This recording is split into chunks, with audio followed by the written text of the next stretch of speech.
When Neptune, the planet of imagination, moves direct on December the 10th and moves to the very last degree of the sign of Pisces with attendance by Lord Saturn, we're going to have a kind of vibe of manifesting what we want finally at last, because we've been working on it since 2011 at some level of our lives. Yes, because in 2011, Neptune entered Pisces. But more importantly, and I really want you to catch wave of this because I don't know how many other people on astrology platforms will mention this major important detail.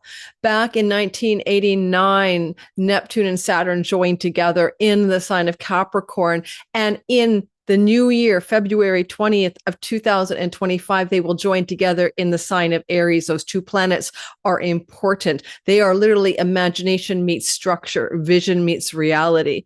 And that energy was something you and I and the world planted in Capricorn back in 1989. Therefore, having Neptune moving into direct motion on December 10th and completing the transit of Pisces and moving into the sign of Aries for next year is connected to an older cycle, not just Neptune and Pisces, not just Neptune and Pisces since 2011, but more importantly, Neptune in his longer synodic cycle with Lord Saturn. So in today's video for the world and for you, I'm going to talk about the idea that we all collectively hit a reset button, a cosmic reset button with these two planets in the sign of Capricorn back in 1989. Some of you were born in 1989 and you were born under this influence. And I'll show you a chart of this as well. And then we move forward to, February 20th of 2026. And those two planets will join in Aries. And for another 34 odd years, we're under that spell. So it's kind of an interesting time to be alive, to watch the end of the story in Pisces. It's really from a seed that was planted in Capricorn. So I'll tie all those things together for your sign. There's a beautiful asteroid named Flora, and she represents a new spring, a fresh beginning. And as Neptune stations to go direct on the 10th of December, he is in a beautiful flowing trine to that asteroid Flora. And therefore, we're going to see a new spring in our lives and a new beginning that could open up. He's also beautifully trine Jupiter conjunct Pythia, the Oracle of Delphi, giving us an opportunity to open up to gracious expansion of our own inner intuitive knowing, our third eye, our ability to lean into seeing beyond this reality as if we are all oracles of some sort. And why the heck not? Like, let's all be a little more oracular. And finally, Arawn. I never can say Arawn. It's Arawn, Arawn, Arawn, Arawn. This is a Welsh. This is an elf king. This is the elf king, or is it a Welsh king? I'll get to that in a minute, but it's about a utopian world. It's about a world where everything is eternal youth and no disease and an abundance of food. And I love, love, love, love that Neptune is hooked up in a perfect sextile to this asteroid that tells us that something really good wants to happen here. And gosh, are you not just burnt out on the news cycle? I am. I'm burnt out on the corruption. I'm burnt out on the disclosures and the whistleblowers. I'm burnt out. And I do think that Neptune, as he graciously moves forward December the 10th, is going to make a turning point energy of more hopefulness and more, not utopian necessarily, but something like utopian energies. One thing I want to mention as well, I'm going to show you a chart, is that if you go back to March, time travel with me, go back to March of 2025. Because what happened was Neptune was moving in a direction, thinking he had his mojo on and he knew what he was going to do. And then by the time he got to July 4th of 2025, he had to retrograde. He had to go back over old ground and rethink and reinvestigate and pull back the tide of illusion and delusion and spells that you might have been under, and the world as well. Because when Neptune's retrograde, it's like when the fog rolls back or dissolves, or when the tide rolls back and you see what's underneath the water or the waves or the froth. And so we've all been kind of pulling back, like going, we got this. We know what we're doing. March to July 4th, let's roll back. December 10th, we're now ready, equipped. We know what's real, what's true. We're no longer under rose-colored glasses. I was hoping I was kind of cool to put rose-colored glasses on today, but I tried to find some rose clothing to sort of perspective say the rose-colored glasses were taken off July the 4th. right? July the 4th to December 10th. We got more clarity. Now, when we go forward, we can manifest, we can dream, we can visualize. Saturn is with Neptune and Pisces to make the unreal real, but we do it because we now see more clearly. We're not under an illusory spell of any kind. All right, so welcome to my channel. If you're new, we're going to talk about Neptune direct as he goes into forward motion and begins to pull us into a new story. And because his onset and forward motion is blessed, super blessed, by hooking up with beautiful asteroids of new, fresh beginnings and springtime's flora, the utopian world of a better place that we can all create individually in our lives and together, which is Arawn in the sign of Capricorn. And that means that we're going to actually go back to the beginning of 1989 and what we initiated then in our lives. I know it's a long story.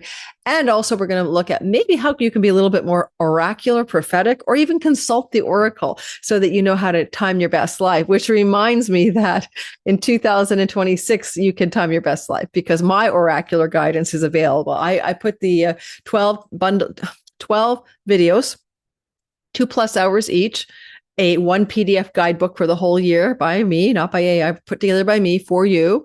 And those videos are no longer on the pre-sale price, but they are available for $55, not the full price, which is $66 throughout the month of December, or you can get your individual sign for $22. Check out my description box below to go buy that product in my sales pages, But one thing I want to say, if you ordered the 2020 pre-sale all signs bundle, and many of you did, it was delivered by email twice, 4 times even, twice on Monday, December 1st, as promised, twice on December 2nd. If you didn't get an email from me, that means something went wrong, right? So you need to reach out to me because the product was delivered and it is in Pythia. In the back end of my teaching platform where you had to sign up to get the product, it's been installed in your account there as well. But I also emailed it to you as well. So please get in touch with me. And there's a get in touch at Lunatic Astrology is my way to find me off of this channel. And we can talk about where your product went, probably to spam or a block folder in your server. Now, being blocked. All right, guys, let's get started. I'm going to give you some screenshotables, okay? I really am. So let's do the first screenshotable. So you can use this as a handy dandy tool. It really covers a couple of things that I've already talked about. I'm a teaching astrologer, and don't forget to like and subscribe if you like that kind of thing that I put out here, which is to teach you how to do your own astrology. So you're not always looking for an astrologer to, give you the fish. I want to teach you guys to fish, which is why I teach astrology. I'm just clearing the desktop of junk so I can put this up for you. Okay. I think that's going to show. And let me get you guys to see it. If you want to see this as a screenshotable, you can. You don't have to, but it's just helpful to know before we get into the actual astrology, what's going on here. All right, so you can see what I mean by synodic cycle or patterns of planets coming together over several years. Every certain number of years, planets will co-join in the heavens. So back in 1917, pre-World War I, we had Saturn, the Lord of Structure, and that means economies and often structures of reality that we all agree to. Banking, economic structures, sometimes political structures, not always, but sometimes Saturn can be like architecture of governing. And we see Saturn co-joined Neptune, the god of the spacious, the vast, the illusory. Neptune, the energy of what we imagine. Neptune is also the Hollywood and the film industry and deep fakes now with AI. It's the things that are made to seem real. Photography was and is still a part of the Neptunian narrative. So it's how we replicate reality, right? Through our imagination or also through technology. So you'll see that Neptune and Saturn co-joined together in 1917 and in the sign of Leo, which is the sign of leaders and kings and performers and actors. And if you want to think about 1917 to 1952, not only did it involve a world war or two world wars. Kings want to fight, right, for more kingdom and land, but it might have been conceived as well as the real nascent Hollywood beginning of the film industry era, going from a silent movie industry in 1920s through to the beginning of the TV era and also the film industry, really blossoming by 1950. 52, 53. So that makes a lot of sense to me. The scales of justice and balance, harmony, and art and creativity, Libra, particularly the idea of art, a conceptualization of what is beautiful, a mentalization of what is beautiful, began in 1952 to 1953. And that window, that conjunction happened with retrograde 3 times, but it's still the era, right, of 1952, 53 that lasted until 1989. And it's interesting because Libra rules the actual energy of Venus. I mean, Venus rules Libra, and Venus is starlets and divas, right? And you might even say celebrity culture. And I would say that Neptune, the glamour planet, and of course, the idea of what is enchanting and what we have rose-colored glasses and delusions about as well. 1952 to 1989 would have been that whole, the era, right? Like the era where the starlets and the Hollywood stars and the glamour of celebrity really began to establish itself in new forms and structures, fan clubs, etc.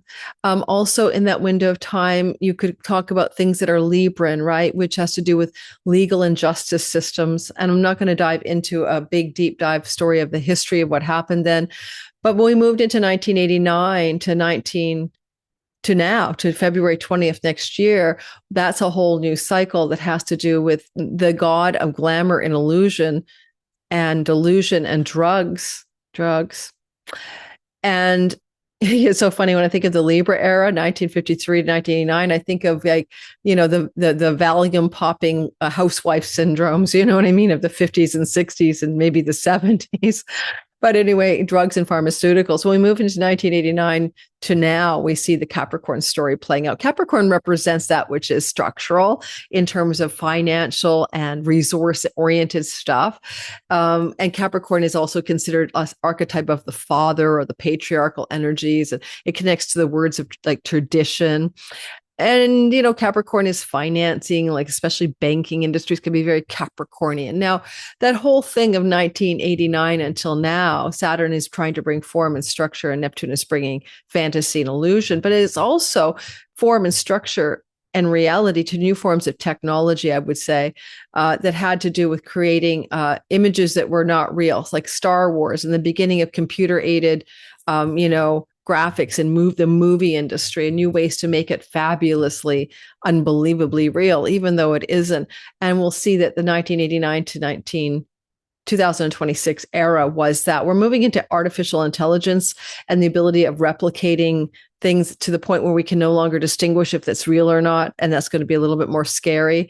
But you can see this increasing ability to replicate reality artificially throughout the Capricorn story of 89 to 2026. It gave us rise to social media platforms that never existed before and to technologies like iPhones. And so a huge amount of our world shifted, and it's about the glamour. Neptune is what's glamorous. We all fell under the spell of your perfect Instagram pictures and how your world was so wonderful. And Facebook, if only I had a beautiful life like you did, And we're trying to replicate historical information, right? Capricorn, like me and my family, me at my wedding, me at my dinner. Here's what I ate, because Capricorn represents the tangible, the real, the historical, the traditional. And Neptune is the glamour and the illusion and the fantasy. And we've mashed those up since 89.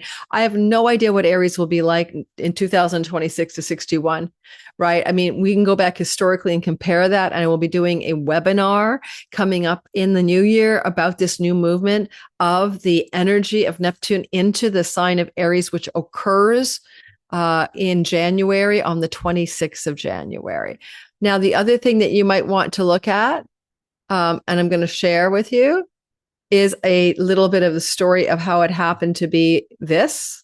Take a look. I just want you to be able to compare that this is what happened. And this is how you might want to understand Neptune going direct. Neptune is going direct on December 10th. He's going to plow through the 29th degree. Yeah, the 1 degree, the 29th degree of the sign of Neptune until he crosses into Aries, 0 Aries, on around January 26th. So we can see that Neptune, as I mentioned, went retrograde in March of 2025. And that happened on March the 13th. He was entered the retrograde pre-shadow zone. So that means he was at 22 degrees of Pisces.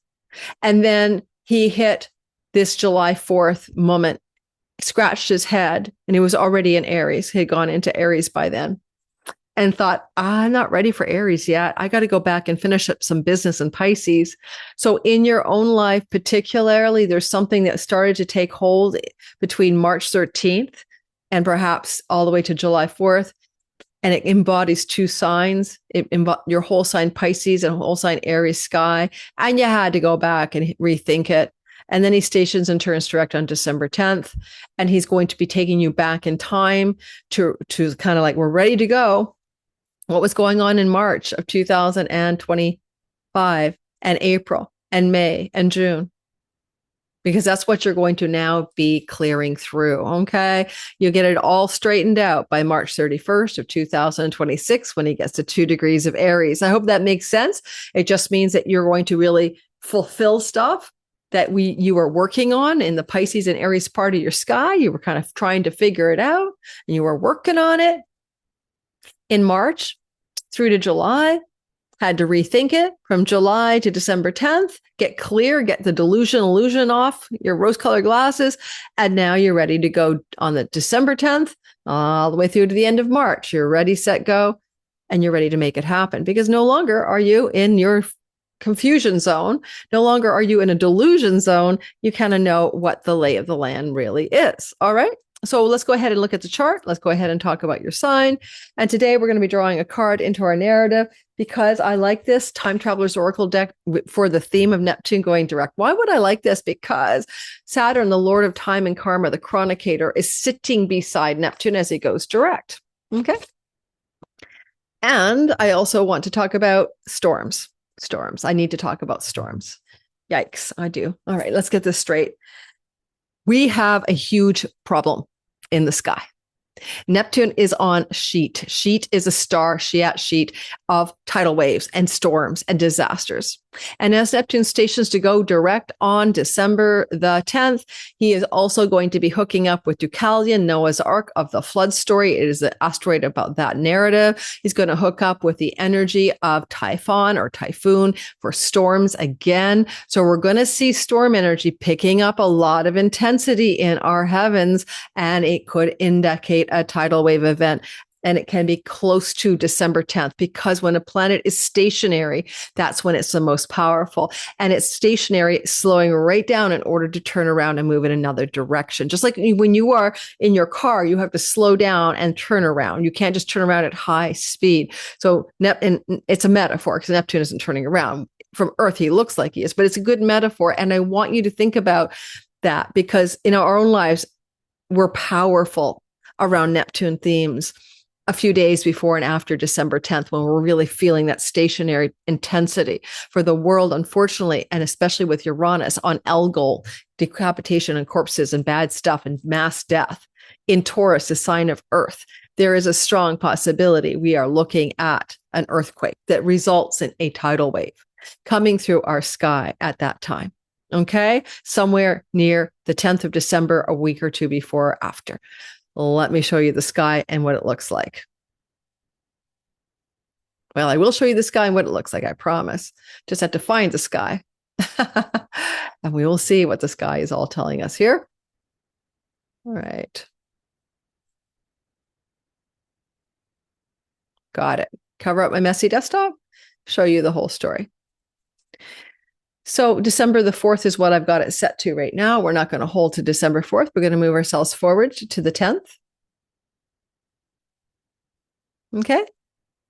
So on December the 10th, Neptune will station direct.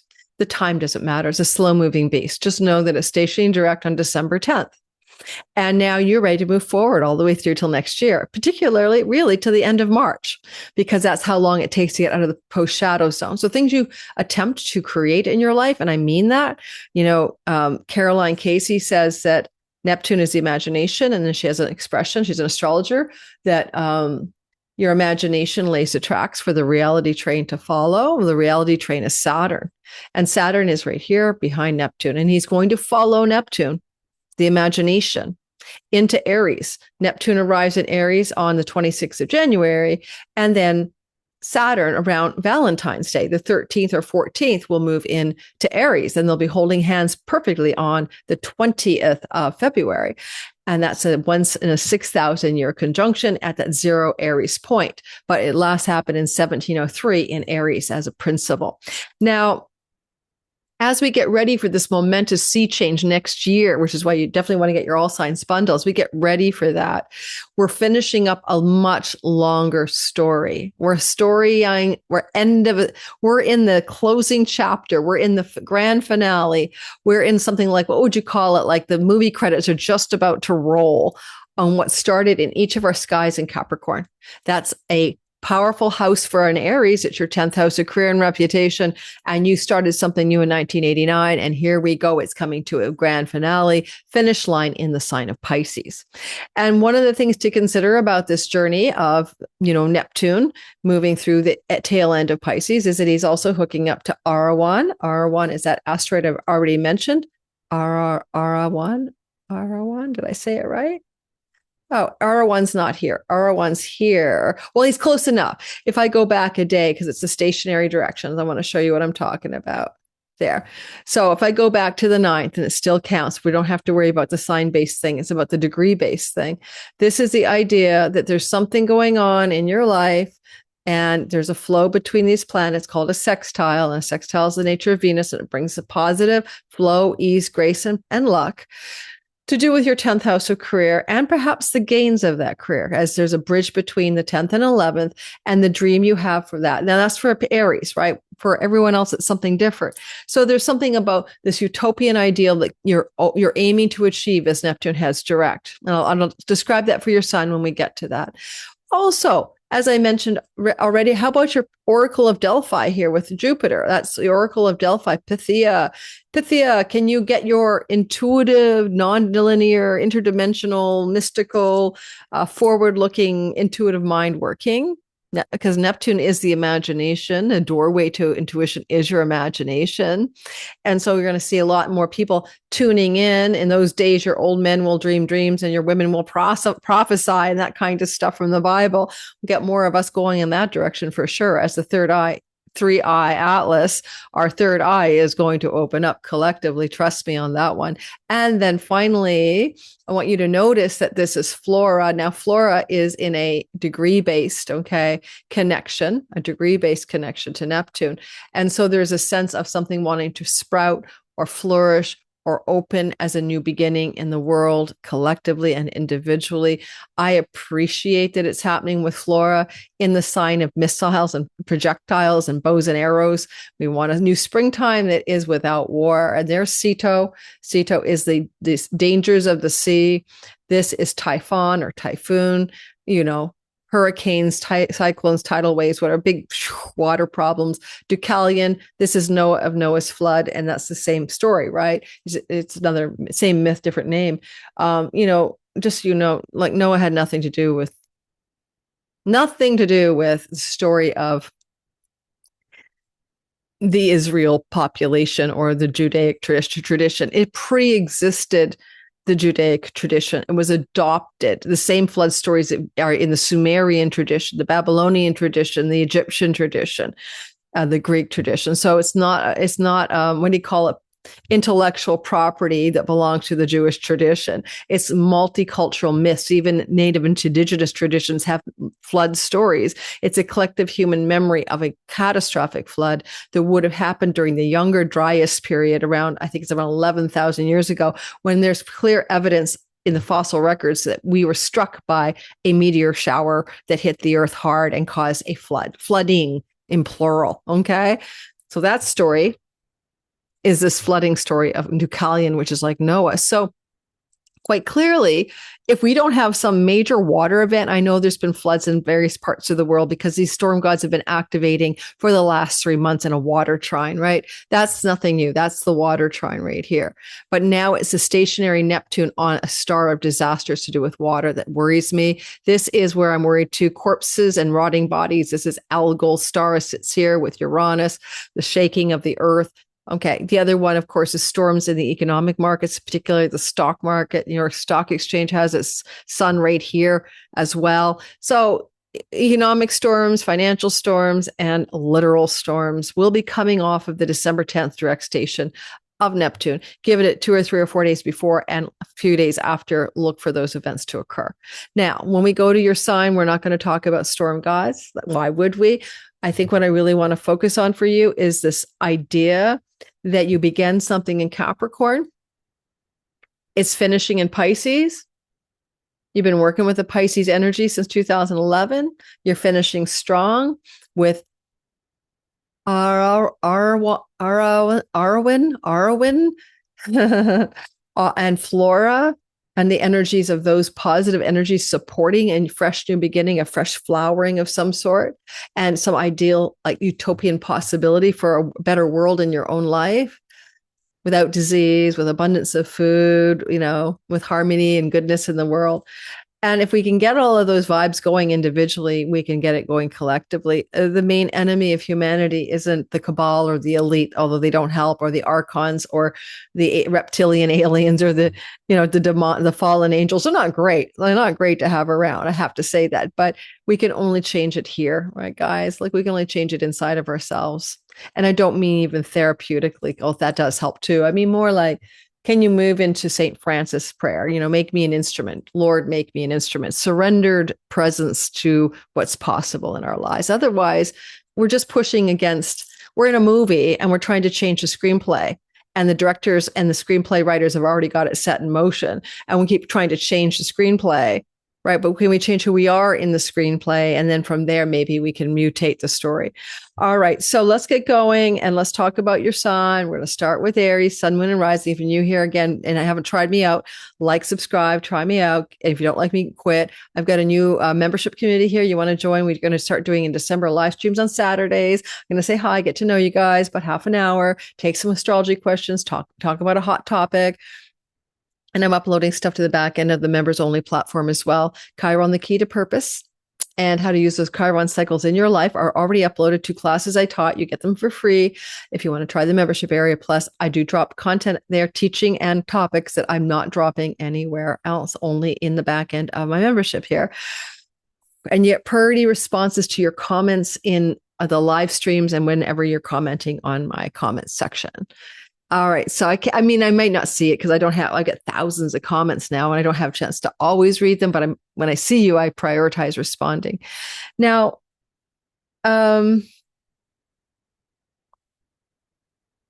if you're a psychic or you're highly intuitive, and a lot of you are, right? I want to give you an idea of that Neptune in his direct motion hooked up to the Oracle of Delphi asteroid Pythia, and I'm born with her on my sun or something, is a really good sign that your intuition is going to open up even further. So, and Neptune can be the dream realm, the trance states, shamanic journey states, hypnosis states, dreaming at night states, it was meditative reverie. Use those conscious states if you can harness them purposefully close to the 10th of the month. Like the 8th, 9th, 10th, 11th, 12th, vision board as well. But I'm just saying that the intuitive capacities are going to be extraordinarily strong. It's not just Neptune direct with Saturn. It's the Oracle of Delphi with exalted Jupiter is loving up this turnaround point. And if you want to open your intuition up and really get going on it, I want to teach a intuition class, and I'm going to put the link in my description box below. I used to teach in my 30s as I was a Talk to the Dead psychic reader, a lot of intuition classes. I called it Awakening the Gypsy Within. And I just think it'd be a lot of fun to get on a call with people and teach them like 5 basic tools that I use that anyone can learn. You can teach it to your kids. So if you want to take a class in intuition development from a former psychic medium, but also someone who uses it on the daily, go below and check it out and come join me. There is a nominal fee, okay? But it's worth having fun. Now, you'll see the date and I haven't set the date. You'll see the date and everything in the description box below. Let's get going. Let's talk about this story. Let's start with Aries and we'll move ourselves around the wheel. And let's start with our favorite sign in the zodiac. I'm one of you, Aries, Sun, Moon, and Rising sign. So I can say that I like. We're my best sign, the favorite sign. Okay. If you're listening for your sun sign, you're listening for your deepest essence, core self, soul, the divine spark, the game player in the simulation, the actor in the movie. If you're listening for your rising sign, it's like you're, literally looking at the actual character in the simulation, like the avatar in the video game, the simulation character, or the character in the movie, right? Both are true. We are divine souls, spark lights of God, flying through space and time and playing roles in this matrix, and your character matters. So listen for your ascendant. It's often circumstantially accurate. Your sun is very accurate. If you're over the age of 44, usually it's more accurate. You're more tuned into your soul energy, and under the age of 7. And then, of course, the moon is how you think and feel about life, but typically the moon also can represent your home and where you live, like your domicile, and home base matters. And certainly, I always say eclipses to the moon can often move your home, for example. Listen for sun, moon, and rising. All three are useful. See how you resonate with each. Let's get started. Aries, sun, moon, and rising sign. Yes, you've been going through a period of time where you have been living into this story up here. This is the story of you going through a basic training program in this lifetime of understanding how the fantastical and the real would like to merge forces in your career. And since 1989, believe it or not, you've been working on that story. And now you're coming to the closing grand finale chapter. And you've been dealing with Pisces energy, where Neptune has been traveling since 2011, and more importantly, since 2023 with Lord Saturn. Saturn can make the fantasies, the illusions, delusions real in the 12th house. What is the 12th house, you ask? It's enlightenment. You're looking for some spiritual awakening. Look no further than the full liberation, the Buddhahood, Jesus walking on water. That's going to be the 12th house. So if you've been climbing up the old enlightenment tree, trying to get some enlightenment going, or swimming in the enlightenment waters of Pisces in your chart, this is a good thing, because this is the grand finale. So go back and ask, since 2011, where have you been on the enlightenment story? For me, I had a massive awakening. It's called the Awakened Dreamer blog. And I began to discover that I'm not the self I thought I was. How are you guys doing with this journey? But if it's not enlightenment, there's other things you can do with Neptune in the 12th house. You can get into meditation, quietude, solitude that's creative and artistic. You could get very involved in making money in digital ways, because we have borderless income and international revenue without boundaries. It's like the trade, international trade house. And certainly with Neptune, you can probably say since 2011, some of you use Neptune, which is videography platforms, in order to generate, or image platforms, even like Instagram, to generate revenue abroad. And it might have picked up in 2023 when Saturn began to concretize international generation of revenue in these, the world of the digital online world. Finally, the 12th house is your own self and doing in addictions. And Neptune rules drugs and pharmaceuticals and fantasy and maybe escapism. So in that regard, probably a lot of you since 2011 been squarely looking at your habits and addictions that really aren't good for you and figuring out how to get over that. I've got the Wine Lover's Middle Way. I've been writing that book and I'm still working on it. So you're probably thinking, oh, this is like, I got to finally quit this cigarette problem or whatever, wine problem. Hopefully nothing too harsh. And Neptune with Saturn, the grand finale here, might help you do that. Might help you turn a corner or have a new relationship with something, whether, it's abstinence or just a more healthy balance. And finally, I do want to tell you that the 12th house has an archetypal energy with Guru. It's the feet of the Guru in Pisces. And so a lot of you may have involved yourself with spiritual paths and teachers since 2011, learning and teaching and studying bodies of spiritual knowledge or with spiritual teachers. Neptune could have gotten you diluted with a few false gurus or two. But here we are moving forward, and the grand finale is upon us December 10th through until next year. Now, remember, in March, you kind of move forward on some kind of theme to do with that 12th house stuff, but then you weren't sure about it. And then you had to retrograde back in July 4th, and now you're going to go forward. But the tricky part of that story is that a lot of that involved Aries, because Neptune actually crossed into Aries at the end of March the 30th, I think. And therefore, it's really also about your identity. How can you carry forward a new identity into the world? Aries sun, a new career path. Aries moon, a new home lifestyle. But Aries rising, a new identity. How can you bring that forward into reality in a new way? But you knew you weren't ready for it yet. You just didn't have it all together. You were thinking you could pull it off. Like, March to July 4th, and you didn't have what it took yet to bring that new sense of self into form and into the world. However, that is what you're getting ready to do now. December 10th through the end of March, a new you is going to be available, and it'll be even more concrete after February the 20th. Or even February the 14th. Okay. So you are in a story of redefinition of identity in career, in home and emotional comportment, if it's your moon, career, if it's your sun, or in the character you play in the simulation for you, Aries rising. There's a whole new you coming into being. It's going to be a dramatic story because you've never lived through a version of you that is not only Neptunian, but Saturnian. And you'll be exploring that through 26 to 28 as you make a whole new self come out of thin air. It's like abracadabra. You pull a new self out of a hat. The world won't recognize you. You won't recognize yourself. It's something, you're doing something different. You're being something different. You're experiencing self as something different. And so is the world. Let's draw a card, but let's also say one more thing. Open up your intuition down here. It comes from your ancestral line. If you think you don't have any intuitive faculties, Pythia says, look no further than your ancestral line. It's there already. You just need to open up the well and draw from the well of your ancestral intuitive ancestors. And if you want to create a whole new world, it's a beautiful new world in your life. You want to do it through your career. It's really about the career that wants to be in a place of a better place, a better world, a more utopian high ideal. And the new spring that Flora would like to bring you is in your 9th house. So it's actually 8th house, 9th house energy both. So there's kind of a new spring around purpose, a new spring. It's not a sign, but it's still in degree based. And when Neptune crosses over in January, it's going to activate the Sag area. So let's put it this way. There's a whole new you that wants to come into being, but it might also activate Dharma. And you want to be freshly sprung into a meaningful and purposeful life where you feel in alignment with your compass of true north. And for some of you, it can be a very spiritual path, a very meditative path, a very religious path, a very what do you call it? Like book publishing, knowledge and wisdom based path.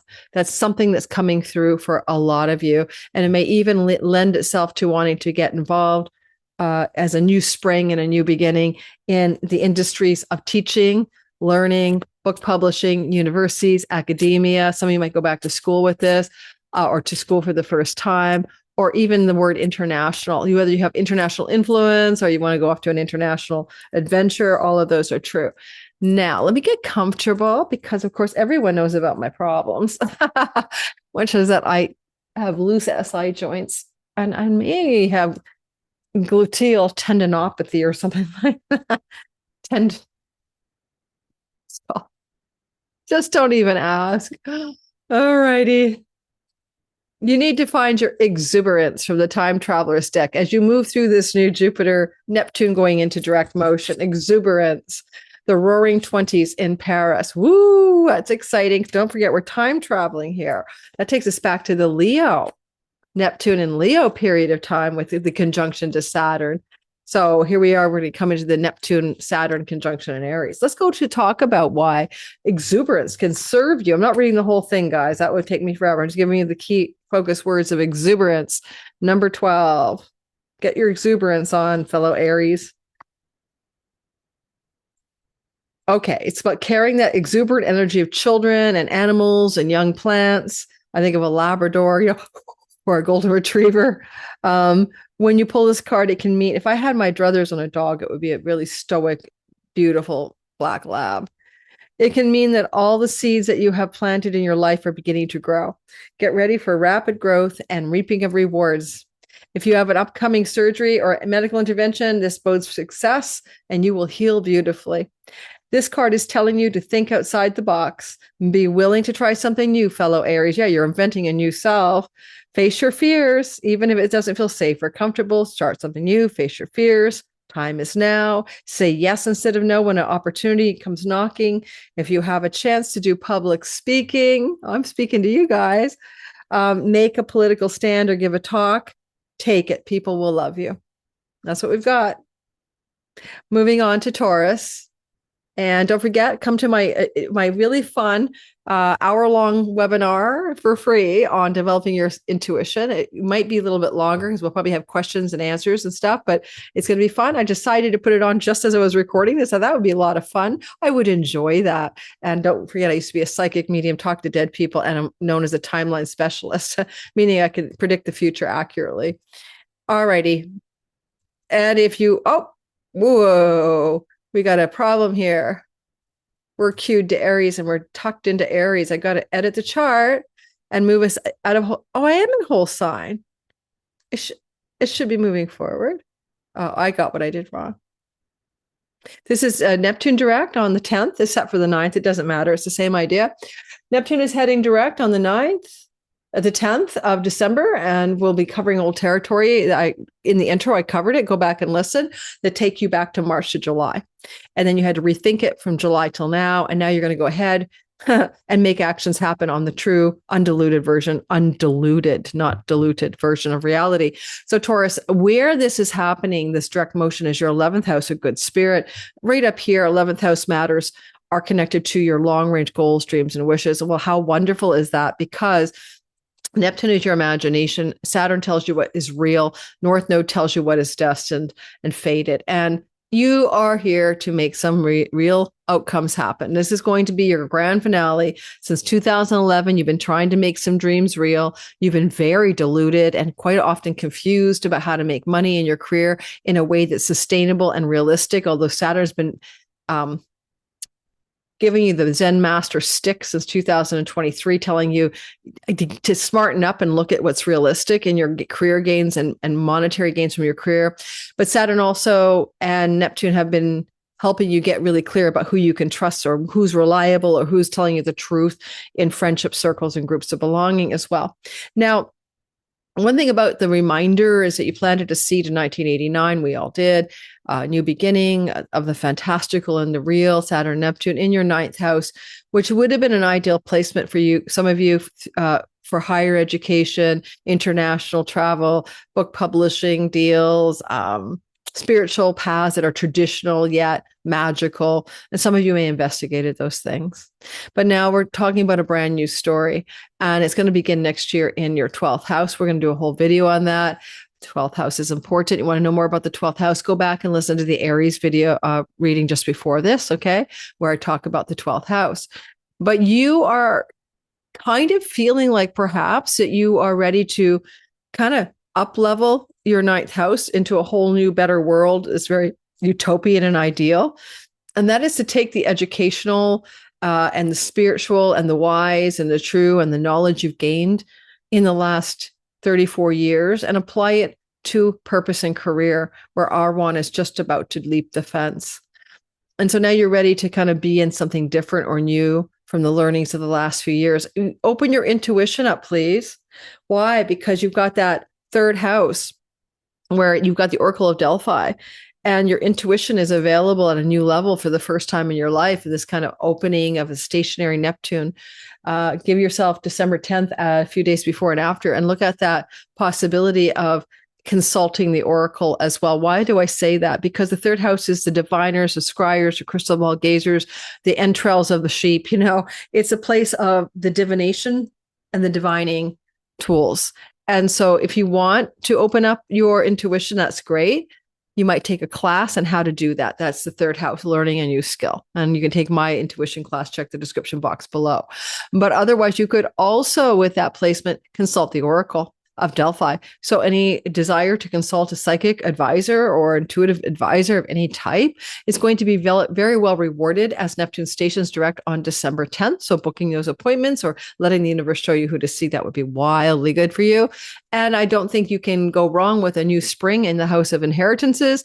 Florida is opening up new doors, coming to do with money from in-laws, money from inheritances, money and new beginnings with how you handle finances, savings, and resources, as Neptune goes direct in the house of windfalls and pennies from heaven.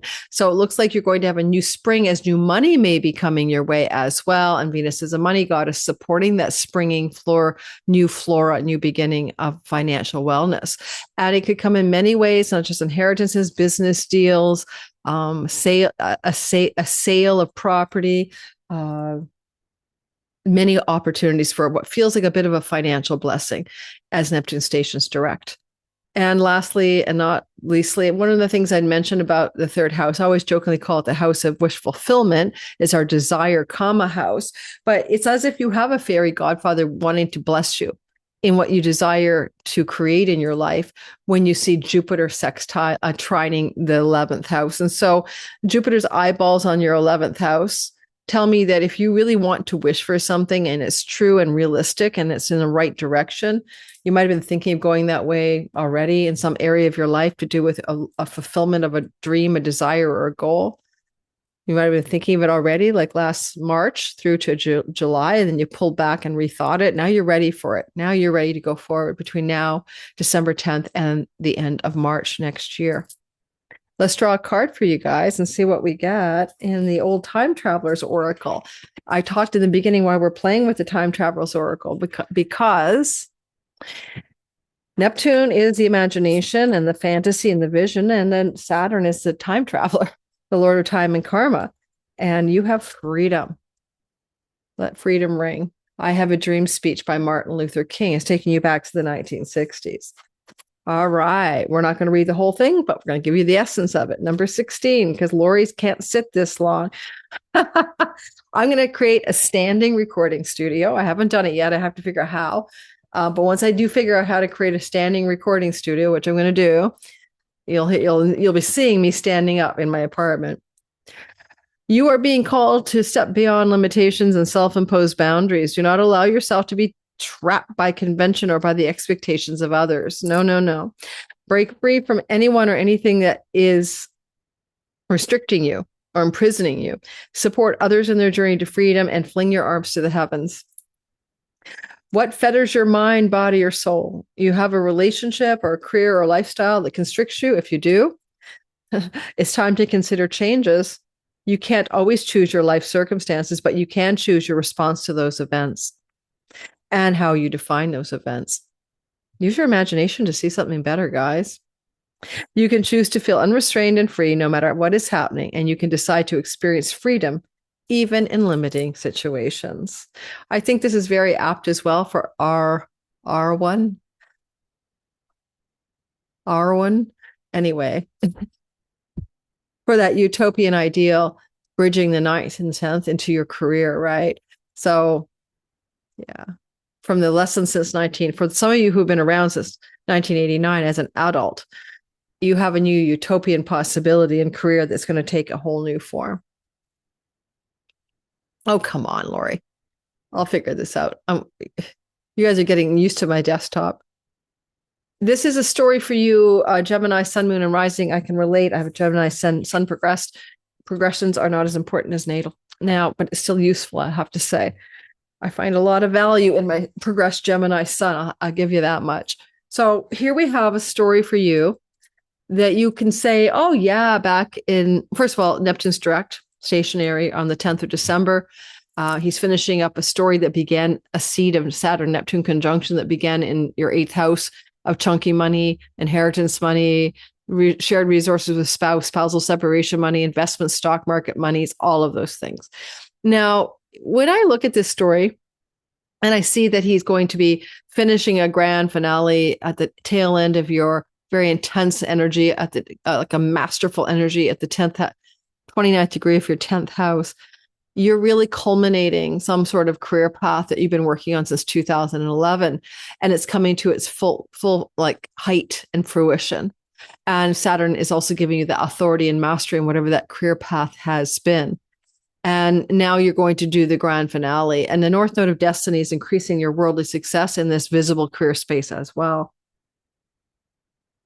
In particular, with Neptune moving direct, you're finally ready to make actions and decisions and make them real on things that you were trying to go forward on March through to July last year, March to July 4th in 2025, I mean. And then you had to rethink it and get some clarity and get rid of your illusions and delusions on it, and which you did on July 4th through until December 10th. Now you're going to go forward on stuff that you thought was good in the spring, and now it's good to go for real. The 10th house is a funny house because it's not just your career, it's also your visible standing in the world. Widowed, married, divorced. It's a place of weddings and wakes and public ceremonies and rituals and christenings and bar mitzvahs and all of that. And so I want you to be aware of that, because Neptune going direct with the grand finale here is going to bring you into contact with those types of things.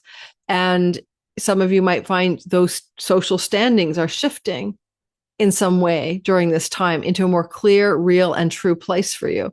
Like if you're thinking of getting divorced or separated or unmarried and you weren't sure and it's back and forth, and now you're going to know, hey, it's time to tell the world, this is my path. I'm getting married. I'm getting separated. This is what's happening. And the 10th house is your visible high noon. So, and a destined shift is happening here with the North Node. As Neptune is stationing direct, he's also loving up Arawn in your 8th house. So there could be some chunky money, and then Arawn navigates one step forward right away as well. So into the next sign. So there's a kind of 8th house, 9th house vibration going on there. I think you might be looking at some money coming to you in a destined fated way, a North Node that's not necessarily directly earned in your job. Could come from a sale of a property. It could come from family legacy wealth or inheritances, spousal support, all kinds of stuff. But there's that vibe going on here.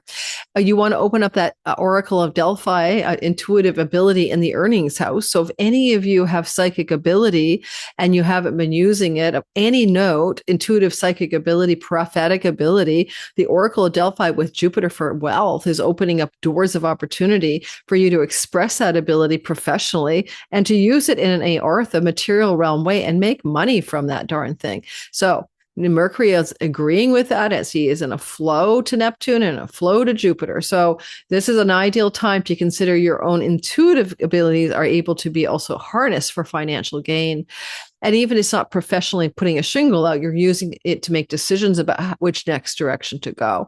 And your abilities to intuit the next direction are very formidable and very accurate. Certainly, as Neptune stations direct and moves forward here, I would also encourage you to think about the possibility of a new spring in the marriage house. As Flora moves from the 6th house of karmic debts into your marriage house as this transition occurs, you're literally looking at a spring of new beginnings in love and committed love relationships. So I don't know if your committed love relationship is existing, and new spring could be an ending or a beginning because it's a new fresh start.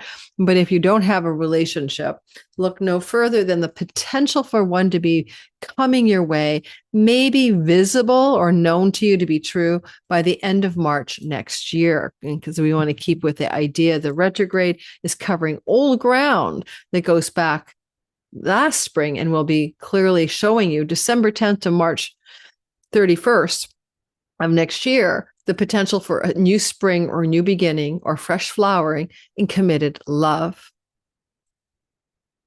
Watch out for that Uranus shock and awe star, though, right? I talked about it for the world, and that's not a bad thing for you, but you could have an unexpected and massive spiritual breakthrough or financial breakthrough coming with money you make from faraway shores and distant places, if you make that kind of money. Draw a card from the Time Traveler's Oracle, as everyone is getting one today. And you have to have an adventure. Time for an adventure, fellow Gemini types. This is the Silk Road of Inner Mongolia. And so the universe says it's a time for a new adventure. Let's see why. What does it say? This is card number 3. And this is what Neptune wants you to know between now and the end of March next year, because that's how long it takes him, as I mentioned in the beginning, to get through the shadow period.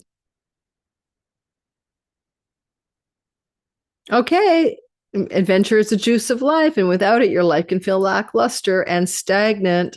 You don't need to know how everything turns out, but take risks in your life over the next several months. Something exciting is around the corner, and you need to have faith. There is a higher plan, even if you do not know what the higher plan is. Wonderful new experiences wait to fill your life. New frontiers appear as you enter a period of great expansion. Old limitations are dropping away. Get ready. Instead of waiting for a new quest to unfold, I find it interesting that Arawn is moving into your 9th house of adventure, international travel, dharma, quests, Pilgrimages. Waiting for a new quest to unfold, you can begin to create your own adventures. They can be small in the beginning. Try doing your usual tasks in a different way. Try doing, do something out of the ordinary. Talk to a stranger. Take a road trip without a plan about where you will end up. That sounds like fun. You may receive this card if you are considering becoming a writer or a poet. No, my God, doing podcasts or starting an online venture. This card is excellent to sign as a sign to move forward. Arawn is moving into the house of publishing and podcasting for us as he's transitioning, like with this Neptune story.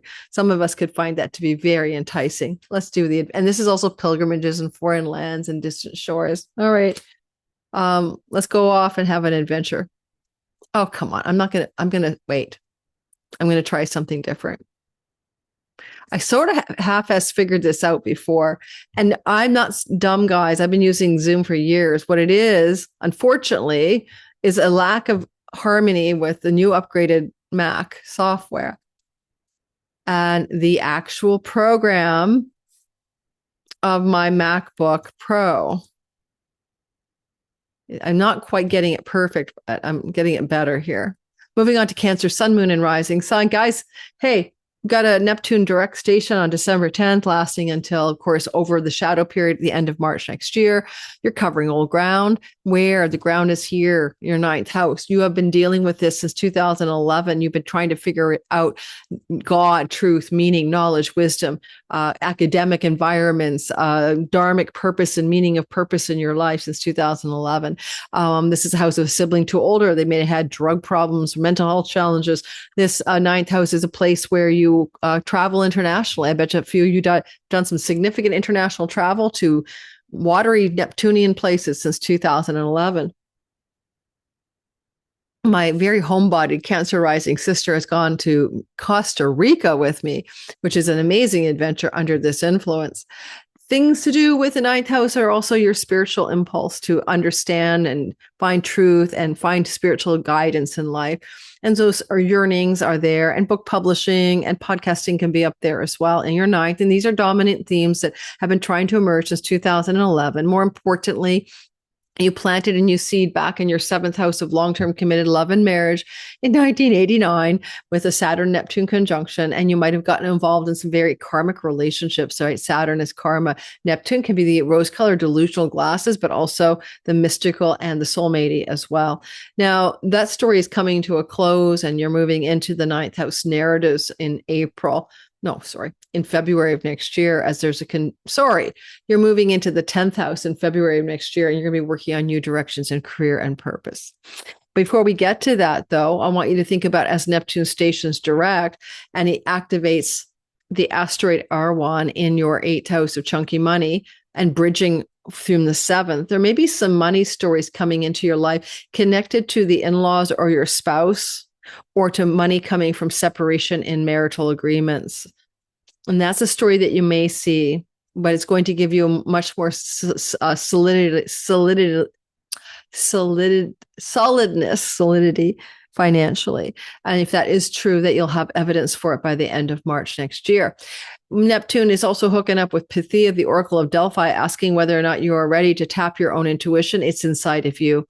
Cancer sun, it's in your soul. Cancer moon, it's in your inner emotional field. Cancer rising, it's in your character in the sim. So your own oracular, prophetic, intuitive, gas breathe the volcanic fumes, Oracle of Delphi, Pythia, is highly awakening as Neptune, the god of imagination, mystical and transpersonal and interdimensional, is waking up. And I'm going to tell you, with that trine to Mercury, some of you are ready to channel a book, channel an art project, channel. Your mind is going to be downloading stuff that has absolutely nothing to do with linear reality. So get ready for a new version of you to emerge as extraordinarily intuitive. And Mercury wants to tell you as well that this is a natural talent and gift that you were born to experience. And if you're ready to wake up, do it. Come take my fun and frivolous 60-minute live develop your intuition class. I'll teach you my top 5 tools that work for even the beginner. I taught intuition in my 30s, and I was a practicing and very successful psychic medium and remote viewer. Information in my description box below. Now, one thing I want to mention when Neptune goes direct, I want you to go back in time. Think about it, March through to July. You were going to go in a certain direction. You thought you had your mojo, but you weren't seeing the big picture. You were missing a fog of illusion, was confusing you. Maybe you wanted to go travel the world. You wanted to connect to spiritual truth. You wanted to follow a spiritual path. You wanted to get aligned with a purposeful career direction. And everything was a little confusing. And then you had to rethink it from July until December 10th. Now you're ready to go forward on that. You know what you want. You're going to go for it. You're clear-headed about it. Some of that can be endings. The 29th degree is completions. Maybe a particular path is closing doors behind you. It's funny that ninth house is an advisory house, to be the hand of the king. If you've been working in second in command advisory roles, or you've been a counselor, healer, or a therapist, these are ninth house energies sometimes, you might be getting ready to close the doors on that path. All right, so let's go ahead and get a card for you. Oops, a new spring is opening up, a new beginning in work. You got Flora moving from the house of your natural talents and gifts into the sixth house of work. Look for a new part of your abilities that are natural to be expressing in career or purpose over the next few months through to the end of March. And from the Time Travelers Oracle deck, what do we have for you? I actually have a client today. I opened client spots up for my Patreon community, and those readings went on during November and December. And some of them are in like 4:00 my time. I don't know why I chose that time, because it's a little late for me. If you want a reading with me, guys, it's only through my Patreon community now, but then you don't always get one, right? Like there's like 600 people in my Patreon community, and I open up like kind of a contest, and people can like win a spot as best I can do. I'm not seeing that many people these days. This is called the Strength card 38. Isn't that beautiful? It's Joan of Arc. So let's get that strength down for you. Card number 38 is about we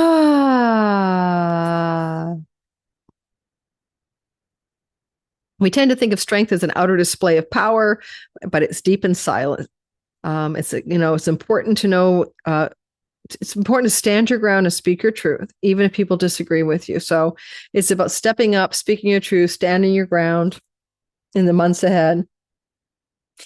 And don't support others too much. Like, people can stand on their own 2 feet, right? There's a wellspring of power within you. The angels are beside you. They're supporting and loving you. This can be a sign that you need to move into a quiet strength rather than loudly demand your rights. Be still and quietly hold fast, and consider building up your physical strength as well. Well, with Jupiter in your sign, that makes sense. You got like the king of Mount Olympus moving through your sign till July. Stand your Mount Olympian ground. You know what I mean? Leo, sun, moon, and rising sign. Neptune moves direct on December the 10th. He's moving through your 8th house of chunky money, inheritances, shared resources with a spouse, investments. This is also a deep psychological and of spiritual moksha house. So when Neptune's been here since 2011, maybe you've been extremely interdimensional. Maybe you've been able to tap into other realms. Maybe you've been experiencing, this is a tantra house, a sexual tantra, white and red, especially red tantra. The sexual tantra may have called you forth. You might have been involved in mystical sexual rituals and rites. I wouldn't surprise me for some of you. And the North Node is now activating a destined shift here. As Neptune says, we're ready to go on to something new, and we're climaxing, so to speak, at the 29th degree. And as Neptune is heading direct and ready to move forward, you have to go back a bit, right? To like March through to July, when he was moving through here into your 9th house, and you thought you're ready to move forward on something, and then you had to go back July 4th until December 10th to rethink it. For some of you, it could have involved changing your home to another country or moving to a far off land, and you're not sure about that. Or maybe there's some decisions to make around education, higher education, or legal matters connected to marriages, for example. These are certainly some of the possibilities. But whatever you've been trying to figure out, Neptune is now direct. The foamy confusion is going away. Now Saturn is helping you bring realistic structures to what you need to create here. As Neptune heads direct, he hooks up with a Arawn. And it's kind of like an end of the karmic debt relationships as you move into a new energy of a more utopian and truthful direction in longer term love, and a better way of approaching it that's connected to almost an ideal that can come true in love and long term committed love. And I don't know that you are aware of how to use your Oracle of Delphi, Pythia energies, because they're waking up. And it's in the past life 12th house. It's connected to your deep unconscious. It's connected to your deep spiritual self. And it's connected to energies that may be coming through the ancestral line. And so you're possibly able to open up new doors or pathways of mystical, spiritual, and intuitive, more prophetic or clear-sighted, like clairvoyant energy in your life in a way that you didn't know you were capable of. Neptune is really asking for you to explore that. And ironically, by exploring it for yourself, it can be almost very spiritually liberating as well. Come to my fun 16-minute class on how to develop your psychic abilities. There's a nominal fee. I haven't decided what, like $10 or something, but check out my description box below. I want to mention that Neptune heading direct could bring you information or news connected to your mother or to people from your family of origin, and the word hospitals. On a really practical note, that's something I can see in the charts of some of the Leos here, just to be conscious of that. New spring is flourishing in love and romance. I can see that 2 ways to Sunday. You're moving out of ancestral patterns that have held you back when it comes to romantic and sexual relationships, and moving into a new type of relationship that is a new spring in love, a new beginning in love. And Neptune wants to support that new direction with you. And if you do have new love sprouting here, it's going to be a high spirited, and may even connect in some ways to people you could meet in educational settings or in distant lands and foreign places. So there's that new story emerging with the flora. Flora is flourishing. We're going to draw wait, why when I just did that? Like I'm going to figure this out. Okay. I'm just not giving up yet. I want to keep the screen there. Let's go ahead and talk about your card, Leo. You need to do a little bit of planning, like the old Machu Picchu, someone had to plan to build that darn thing. When I think about the word planning and organizing, and when you think about a day timer or a scheduler, we're talking Saturn. And Mercury is the ideas and the jotting down the notes. But so you do have Saturn and Mercury in a trine here. But if you're doing any kind of planning, no matter what this card says, and you can definitely plan, it's going to be financial planning more likely, or planning about realistic ways to handle details to do with your home life. And some of you could even be having some news. It's time to move off of this Neptune direct. So let's take the card planning, number 30, and give you a vibe out.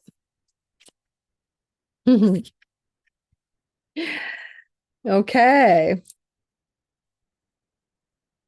You have free will to choose the experiences in your life, and for dreams to come true or to fruition, you need to make a plan.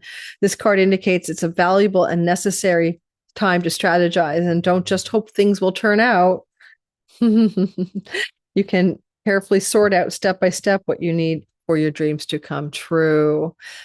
Now, I like that energy for you, but I do think it's a Saturn influence in the 8th house.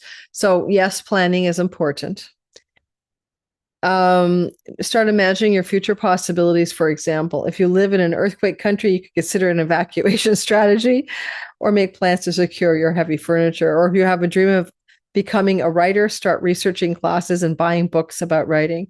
A deliberate schedule can be called for at this time: daily, weekly, monthly, yearly. What do you want to happen in 5 to 10 years?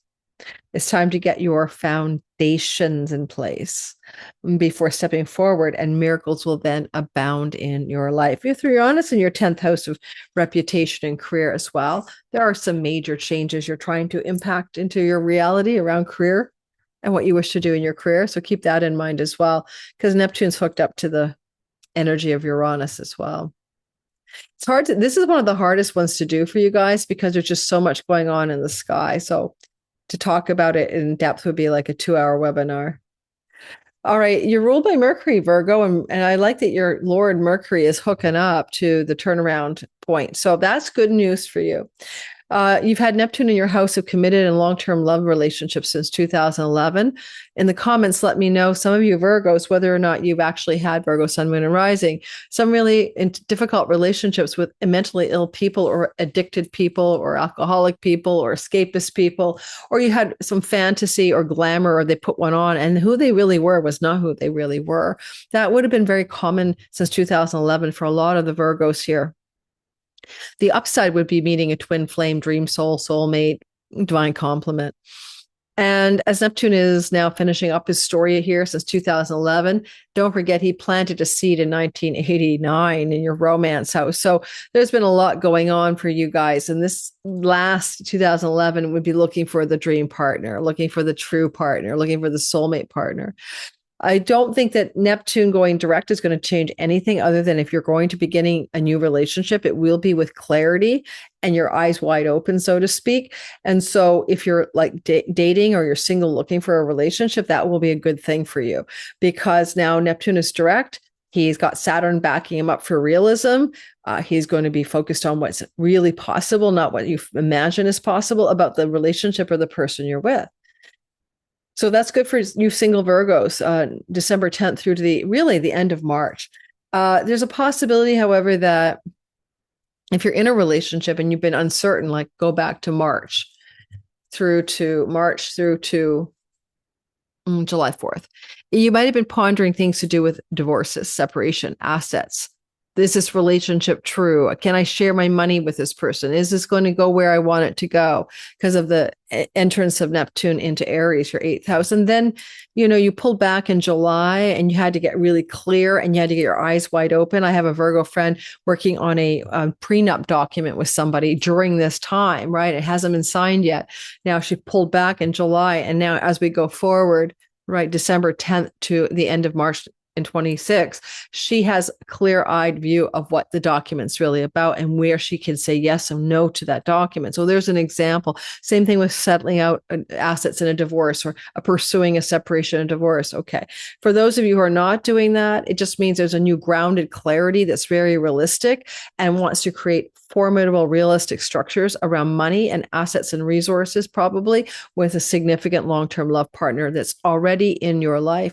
As Neptune is going into direct motion, he talks to Arawn, both coming off the 5th into the 6th, which is good for romance and sexual connection, and also for new shifts in direction when it comes to work.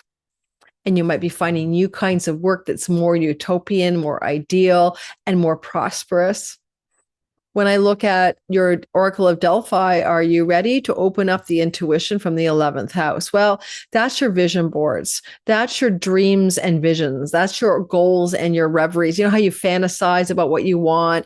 It's where you can do that from a more deeply intuitive place. It's where you can use the power of that 11th house forward visionary energy to tap into what is more likely a true path than just a fantastical one. And particularly when it comes to your career and the way you wish to prosper and be alive and fruitful in your career. It's a great transit for dreaming into that and using intuition as well. Also tapping support from friends who are intuitive and asking their advice. They can play, friends and social circle groups can play the oracle for you. And so can an elder sibling should they be psychic. You might also notice that there's a springtime of a new beginning in the 4th house. Very possible that because of Neptune's forward direction, you'll be moving into a new home between December 10th and the end of March, connected to a significant relationship partnership, whether it's because it's solidifying or it's ending. Either one is true. So watch for some shocking, surprising changes in the 9th house. Neptune in that, but we'll talk about that when I get to the Uranus story for another video. But I kind of think that you could have some big shocks or sudden surprises connected to inheritances or money coming from father figures in your life. And a father figure doesn't have to be a dad; it can be, great Uncle Joe. But there's that too.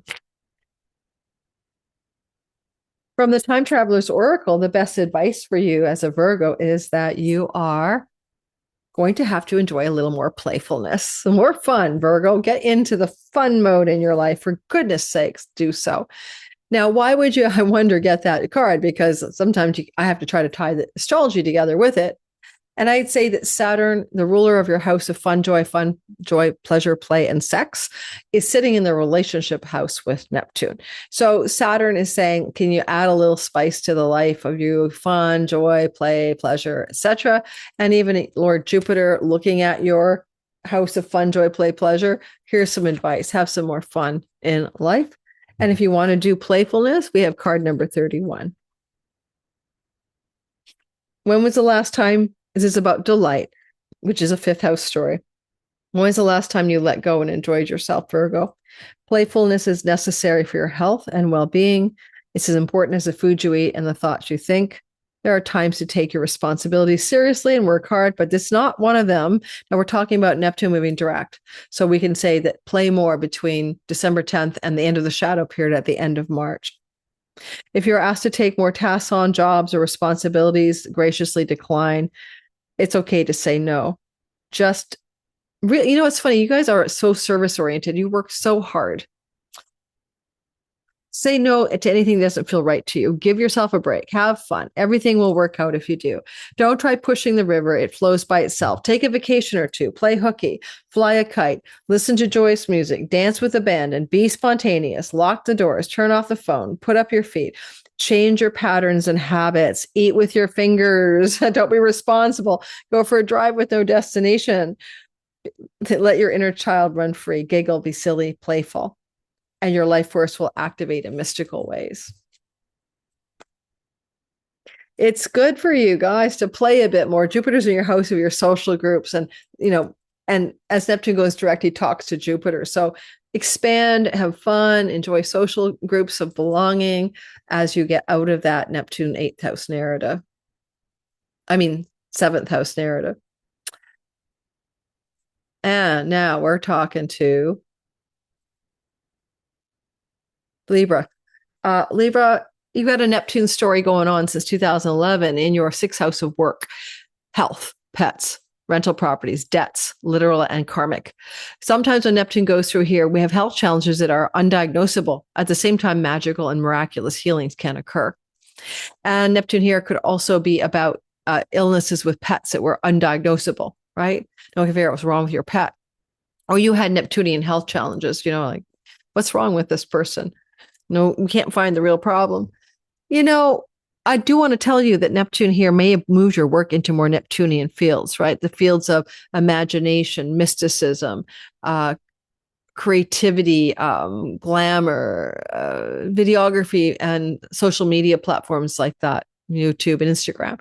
You might have gotten more involved in those kinds of areas because of this transit. And if you did, you probably, especially since 2023, found that by being in those directions, you were more successful because Saturn gave you the backbone and structure for that. So there's those stories. And I like that if you were doing that, you probably felt as literally as 2025 unfolded, a more worldly success than you ever experienced before by being in those types of work environments. Now, Neptune rules addictions. So you might have also been working in addictions and addiction fields, counseling fields, healing fields to do with that. Now, I want to say as Neptune goes direct here and you're moving forward at last, and in the intro I explained that this is like things that happened March to July had to be readdressed July till now.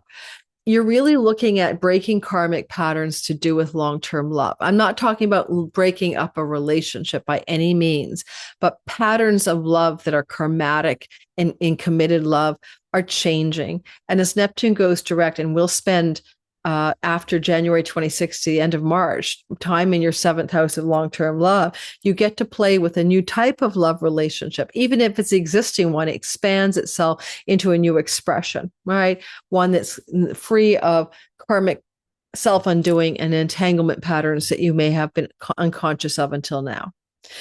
And as Neptune is moving direct, he opens up the Oracle of Delphi, the wisdom of the Oracle of Delphi. And she's literally available to you professionally. I mean that you could position yourself as a guide of oracular divine guidance to others. However, For those of you who aren't going to do that, Neptune moving forward in the work house connected to the Oracle and Jupiter in the 10th house might simply be to consult the Oracle about your next career move, right? Consult oracular guidance, guides and oracles can be very helpful and successfully useful to you about your next big move. Jupiter is in your 10th house, but he's retrograde until March 11th. So you're not making the big, bold moves yet. You're really calibrating about what's good, true, and best for your career. As Neptune has direct, Arawn is bridging the 4th and 5th house cusp. It kind of means that you're moving from ancestral patterns and sexual love and romance into something new, something wholesome, something clean, disease-free, utopian, abundant, and beautiful. And there's a new kind of way to approach romantic love and sexual love and committed love that Neptune wants to show you the goods, right? And so those of you looking for love, you're getting ready for a new type of experience, finding more spiritual connection, more mystical connection with your love partner, maybe finding transcendent relationships and sexual relationship energies emerging for you. Possibly even finding a true love or a soulmate for single Libras by the time we get to the end of March next year. I don't think that you can go wrong here, by the way, with a new spring and a new beginning in your 3rd house. The 3rd house is like, maybe you're getting ready to write a new book, channel a new book, right? You're getting ready to start a new social media or teaching platform, marketing and selling direction. Some of you are getting ready to start an entrepreneurial business. And so any Libra who has been thinking of that, this is one of the skies say yes, a new spring and new beginning, because you're going to do your own thing. You're going to be entrepreneurial. A new beginning and a new spring around a new place to live, likely a rental opportunity, looks beautiful, glorious, and wonderful as you change your neighborhood and find a fresh start. And it will fortify love and romance in your life, whether it's because a new neighborhood is where you meet the person or a new neighborhood brings more fresh starts to the relationship as well. Let's go ahead and draw a card for you. I'm going to get this done before my client, and I need time to decompress and calibrate before then. So let's get rolling. Being grounded. This is Australia, being grounded. That's an interesting one for you. I think about, when I think of being grounded, I always think about the 4th house. Saturn rules your 4th house as he's midwifing Neptune's direct motion. And it really is connected to property agreements to do with rentals. So I think some of you are going to rent a property or rent out your own property in order to be in a more grounded environment, or being more grounded in your work in some way as well.